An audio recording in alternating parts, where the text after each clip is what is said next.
और प्रकाश शाह, नेता democratic party, इस वक्त हमारे साथ जुड़ रहे हैं।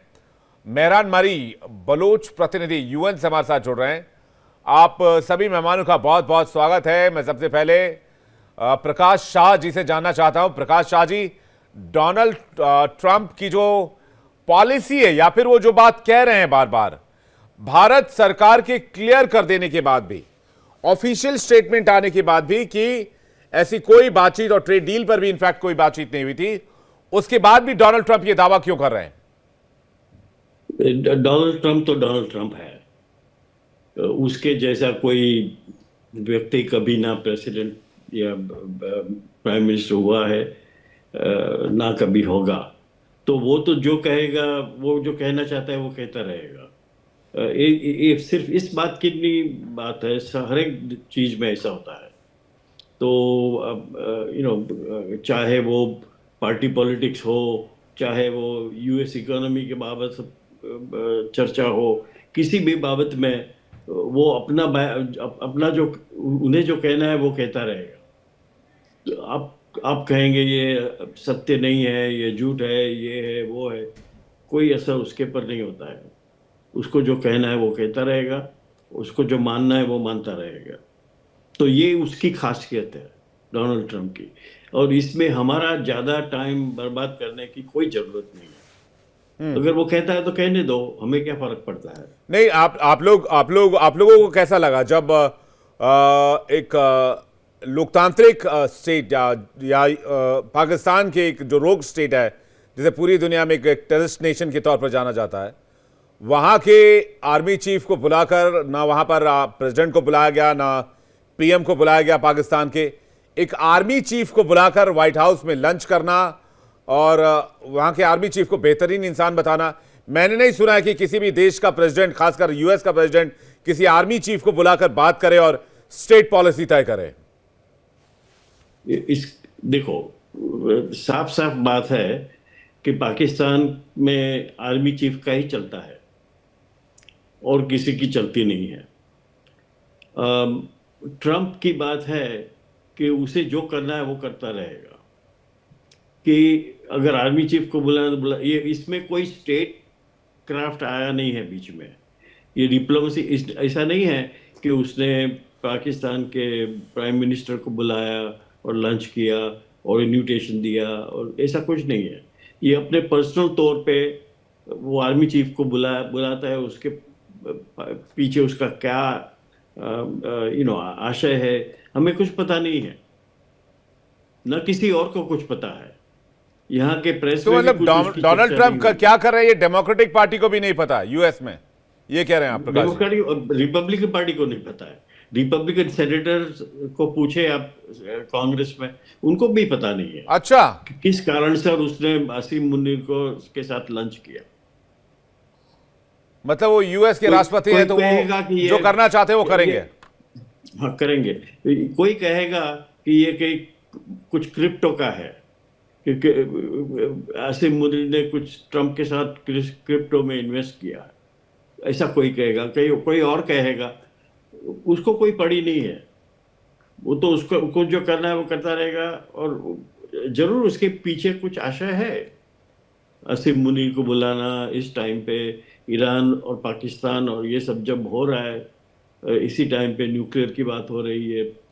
ईरान कह रहा है कि Pakistan is supporting us with nuclear weapons, कि अगर कुछ भी हुआ ईरान पे इसराइल की ओर से तो पाकिस्तान उसका बदला लेगा। ये सब बातें ईरान कर रहा है, पाकिस्तान कह रहे नहीं, ऐसा हमने नहीं कहा। ये सब होता रहता है। और इस मामले में यू नो किस आशय से डोनाल्ड ट्रंप ने लंच किया आसिम मुनीर के साथ, हमें नहीं पता। मतलब कोई और किसी को भी पॉलिसी, नहीं कोई पता। कोई पॉलिसी नहीं है, कोई प्लानिंग नहीं है, ये कह रहे पॉलिसी हैं आप? नहीं है, इसमें कोई पॉलिसी नहीं है। हाँ, तो बड़ी कमाल की बात कही। कह रहे रिपब्लिकन के सीनेटर को पता नहीं कि डोनाल्ड ट्रंप आगे क्या करना चाह रहे हैं। ये तो साफ बात है ना, कई जी। चीजों में ऐसा है। ये एक ही चीज नहीं है, कई चीजों में ऐसा है कि क्या कर रहा है, क्यों कर रहा है, क्या कह रहा है।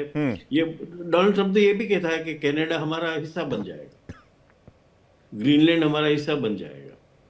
ये सब चीजों को सीरियस लेके क्या करेंगे हम? तो मतलब ये तो यूएस के लिए डिजास्टर है फिर। आप कह रहे हैं ये तो डिजास्टर है फिर। जिस जिस पॉलिटिशियन को पता नहीं है, जिस प्रेसिडेंट को पता नहीं कि आगे 5 साल में क्या पॉलिसी है, क्या हमारी विदेश नीति है, क्या कूटनीति है, क्या हमारी फॉरेन पॉलिसी है, किसी और इनफैक्ट उनकी पार्टी को भी नहीं पता है, फिर तो ये डिजास्टर है यूएस के लिए। वो कह रहे हैं, वो एप्पल को कह रहे हैं कि आप आईफोन यूएस में बनाओ, जो संभव ही नहीं है। तो मगर हमें क्या करना है ऐसे टॉपिक्स पे टाइम वेस्ट करके? नहीं तो फिर ये अमेरिका के लिए ठीक समय नहीं है ना सर, फिर यूएस के लिए ये अच्छा समय नहीं है, ये बुरे दौर की शुरुआत है।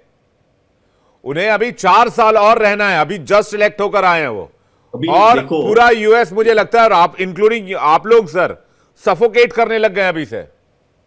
देखो अभी हम तो अपनी बात कर रहे हैं। आसिम मुनीर के साथ उसने लंच लिया, उसको हम बड़ा बड़ा प्रकरण बना रहे हैं। उस तरह वो जो ज़ेलेंस्की है, उसको व्हाइट हाउस में बुला के अच्छी तरह से उसके साथ बर्ताव नहीं किया, और सारा नेटो परेशान है कि नेटो का कभी कोई मीनिंग है या नहीं है। ये सब बातें चल रही हैं। उस तौर पे ईरान के साथ न्यूक्लियर अटैक की बात कर रही है। तो ये सब चीजों में ये तो गौण बात है, समझे ना। अगर आसिम मुनीर के साथ उसने लंच किया तो उसका तो कोई प्रेस में कोई मेंशन भी नहीं है यहाँ के। उसका वहां के प्रेस में भी कोई मेंशन नहीं है, उसकी कोई इश्यूज ही नहीं है, कीमत ही नहीं है वो बात की। जी ठीक है। Mathur sir, major general Mathur sir कुछ कहना चाह रहे हैं? मेहरान मारी भी हमारे साथ जुड़ गए। कारगिल सर, इसके बाद मैं आपके पास आ रहा हूं। माथुर सर। हाँ विवेक, मैं 3-4 बातें यहां बताऊंगा। पहली बात तो ये है, मैं शाह साहब से पूरी तरह से सहमत हूं, ये कंपल्सिव लायर है। Donald Trump is a compulsive liar. ये वॉशिंगटन पोस्ट की रिपोर्ट है, सबने पढ़ी होगी, मैं उसको रिपीट कर देना चाहता हूं कि डोनाल्ड ट्रंप ने अपने पिछले टेन्योर में प्रेसिडेंट रहते हुए 30,000 से ज्यादा झूठ या झूठे भ्रामक दावे किए। उसका अर्थ यह है कि प्रतिदिन 21 झूठ उन्होंने बोले, और जब से इस बार आए हैं राष्ट्रपति बनके, उनका लगभग वही रिकॉर्ड है। पहली बात। दूसरी बात मैं बताना चाहता हूं कि जो जो चीजें उन्होंने करी हैं राष्ट्र अध्यक्षों के साथ, तो ज़ेलेंस्की की बात हो गई, साउथ अफ्रीका के प्रेसिडेंट को किस प्रकार से उन्होंने ट्रीट जलील किया, बिल्कुल जलील किया, बुला के जलील किया सर को। उन्होंने जब इनका शपथ ग्रहण था तो 600 लोगों का स्टेडियम में भी जगह नहीं दी थी। कैसे पाकिस्तान को उस समय ट्रीट किया। जब ये मिडिल ईस्ट के टूर पे जाते हैं तो इजराइल नहीं जाते हैं। ये पहली बार हुआ है अमेरिका के इतिहास में कि मिडिल ईस्ट के टूर पे कोई राष्ट्रीय अध्यक्ष गया हो। तो 50 चीजें ऐसी बताई जा सकती हैं जो कि डोनाल्ड ट्रंप की मानसिक अवस्था को बता रही है। मुझे लगता है उन्होंने ये क्लेम किया था कि कनाडा की जनता चाहती है कि वो अमेरिका का हिस्सा बन जाए। झूठ वो था, झूठ ये नहीं था कि गवर्नर ट्रूडो वाज नॉट झूठ। झूठ ये था कि उन्होंने कहा कि कनाडा की जनता ये चाहती है। वो कंपल्सिव लायर है। ही इज अब जहां तक सवाल असीम मुनीर के लंच का है, देखिए 2-3 थिंग्स क्लियरली। पहली बात, ये लंच बिल्कुल अचानक से हुआ हुआ नहीं। इससे जो एकमात्र झिल्ली परत लगी हुई थी, एक फॉल्स डेमोक्रेसी की पाकिस्तान के चेहरे पर, वो उतर गई है। अब दुनिया को पता है कि पाकिस्तान का असल लीडर कौन है, क्योंकि आज से पहले कभी भी पाकिस्तान के किसी भी चीफ को अमेरिकी राष्ट्रपति ने खाना नहीं खिलाया। 3 फॉर्मर चीफ्स, अयूब खान, जियाउल हक और परवेज मुशर्रफ उनके घर खाना खाने गए हैं, but all 3 after having taken over Pakistan. और ये पहला है, इसका मतलब de facto taken over Pakistan. दूसरी बात, तीसरी ये बात बहुत तो है, इंपॉर्टेंट बात है और इसकी चर्चा चल भी रही है कि पाकिस्तान में जो लीडरशिप है वो अब हाशिए पर चली जाएगी और एक तरह से मुनीर पूरा टेक ओवर कर लेंगे। जी आगे बोलिए सर।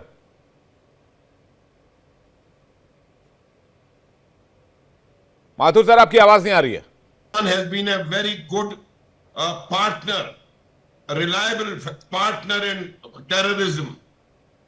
वो पार्टनरशिप जो है वो कहीं ना कहीं उभर करके सामने आ रही है, उसका रिजल्ट है। मैं ये पहले भी कह चुका हूं कि यहां पर जो ईरान पे हमला हुआ है वो महीनों पहले डिसाइड हो चुका था। ये जो हरकतें सिंदूर के दौरान उसके आसपास हुई हैं, आईएमएफ का फंड, वर्ल्ड बैंक का लोन, ये तमाम चीजें उस ओवरऑल कैनवस का हिस्सा है विवेक। वो कैनवस ये है कि पाकिस्तान को किस किस किस प्रकार से ईरान के संभावित हमले के साथ उसको हमारे पास रखा जाए और पाकिस्तान का उपयोग करते हुए किस प्रकार से ईरान में दखल दी जाए, यह एकमात्र उनका उद्देश्य था।